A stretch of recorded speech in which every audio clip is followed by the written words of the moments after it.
Hi everyone, welcome to our channel Ravi ఇంట్లో రుచులు. Green chicken ఎలా చేసుకోవాలనో నేను చేసే స్టైల్లో మీకు చూపిస్తాను. మిక్సీ జార్ తీసుకొని పచ్చిమిర్చి వేసుకోవాలి, పుదీనా వేసుకోవాలి, కొత్తిమీర కూడా వేసుకోవాలి, టమాటా వేసుకోవాలి, మిక్సీ పట్టాలి. కొన్ని వాటర్ వేసుకొని పేస్ట్ అయినాక పక్కకి తీసి పెట్టుకోవాలి. ముందుగా స్టవ్ వెలిగించుకొని కర్రీకి కావాల్సిన గిన్నె పెట్టుకోవాలి. 2 స్పూన్ల ఆయిల్ పోసుకోవాలి.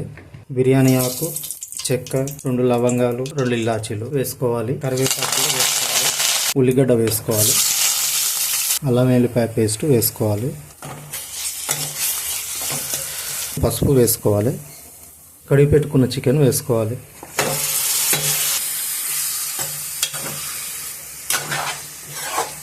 మనం చేసి పెట్టుకున్న పేస్ట్ వేసుకోవాలి. ముక్కకు పట్టేట్లు కలపాలి.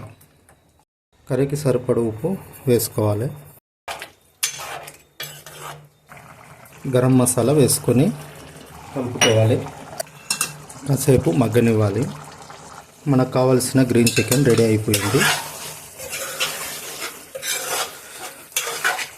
అన్నంలోకి కానీ చపాతీలోకి కానీ చాలా బాగుంటుంది. స్టవ్ ఆఫ్ చేసుకొని వడ్డించుకోవడం. వీడియో నచ్చినట్లయితే సబ్స్క్రైబ్ చేసి నోటిఫికేషన్ ఆల్ పెట్టుకొని లైక్ చేసి షేర్ చేయండి.